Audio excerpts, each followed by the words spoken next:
কবি বলেছেন, মানুষ অল্প অল্প করে ভালো লাগার সৃষ্টি হয়, অল্প অল্প করে ভালোবাসার সৃষ্টি হয়।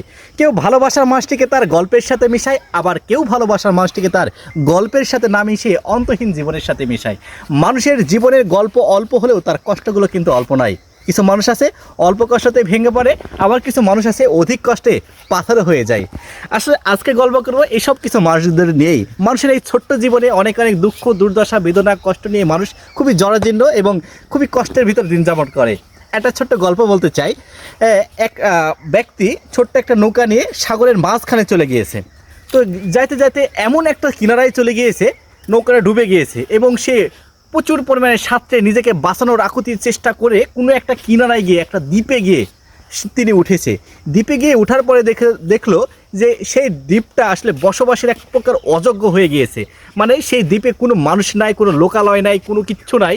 সেখানে বাঁচা খুবই কষ্টকর ছিল সেই ব্যক্তির জন্য। সেই ব্যক্তি নিজেকে একসময় খাপ খাওয়াইতে থাকলো ওই দ্বীপের সাথে, এবং সে এই দ্বীপে ছোট্ট একটা কুঠির তৈরি করলো, মানে থাকার জন্য বাড়ি তৈরি করলো। এবং বাড়ি তৈরি করার পরে যে বিভিন্ন ওই দ্বীপের মাছ শিকার করে এসে তিনি মানে খেয়ে পরে জীবনযাপন করার চেষ্টা করলো। এবং প্রতিদিন তিনি চেষ্টা করতে কোনো একটা হেলিকপ্টার কিংবা কোনো একটা নৌকা, কোনো একটা লঞ্চ, স্টিমার যেন যায়, এবং তার সাহায্যের জন্য তিনি কিন্তু প্রতিনিয়তই চেষ্টা করে থাকলো এবং নিজেকে বাঁচানোর জন্য, ওই দ্বীপ থেকে উদ্ধার করার জন্য। কিন্তু কখনোই তিনি কোনোভাবে পেরে উঠছিলেন না, কোনো মানুষের দেখা পাচ্ছিলেন না কোনো কিছুর যেখান থেকে তিনি নিজেকে বাঁচিয়ে রাখবে। এইভাবে ফলশ্রুতিতে কিন্তু তার দীর্ঘদিন এভাবেই চলতে থাকলো। এবং তিনি এক সময় চেষ্টা করলেন যে, মেনে নিতে চাইলেন যে আমি হয়তোবা এখান থেকে আর উদ্ধার হব না, এই দ্বীপে কিন্তু হয়তোবা আমার মৃত্যু হবে, এখানেই আমার হয়তোবা জীবনের পরিসমাপ্তি ঘটবে। তো যাহা কথা তাহা কাজ, কোনো একদিন রান্নার জন্য একটা মাছ চুলাতে উঠে দিয়ে তিনি আবার শিকারে চলে গেল, যে আবারও কোনো কিছু ফলমূল কিংবা কোনো কিছু পাওয়া যায় কিনা কোনো এক দ্বীপে থেকে। তো এসে দেখলো যে তার যে সুন্দর যে বাড়িটি বানিয়েছিল থাকার জন্য, সেটা পুড়ে গিয়েছে ওই চুলার আগুনে। তিনি ব্যক্তিটা এতই কষ্ট পেল যে, আমি এত কষ্ট করে এখানে একটা বাড়ি তৈরি করেছিলাম, এই দিন দিন পরিশ্রম করে আমার এটা নষ্ট হয়ে গেল, আমি এখন থাকবো কোথায়। এটা নিয়ে তার দুঃখতে এমনিতেই শেষ ছিল না, তারপরে আবার একটু দুঃখ।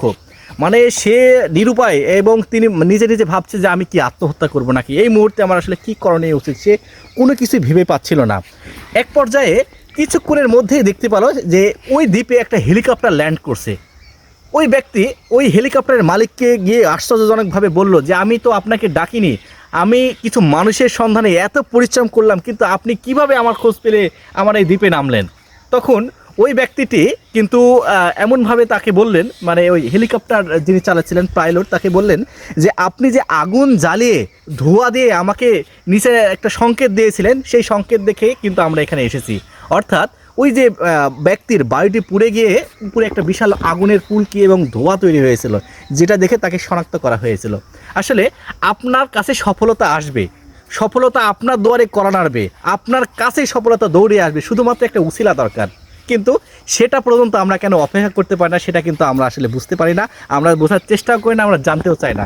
তাই বন্ধুরা, আসুন আমরা আরেকটু সংবেদনশীল হই, আরেকটু ধৈর্যশীল হই, আরেকটু রক্ষণশীল হই, নিজেকে বদলাই, নিজে আরেকটু আপনি সময়ানুবর্তিত হন, আপনার দেখবেন যে সফলতাগুলো আপনার কাছে এসে কড়া নাড়বে।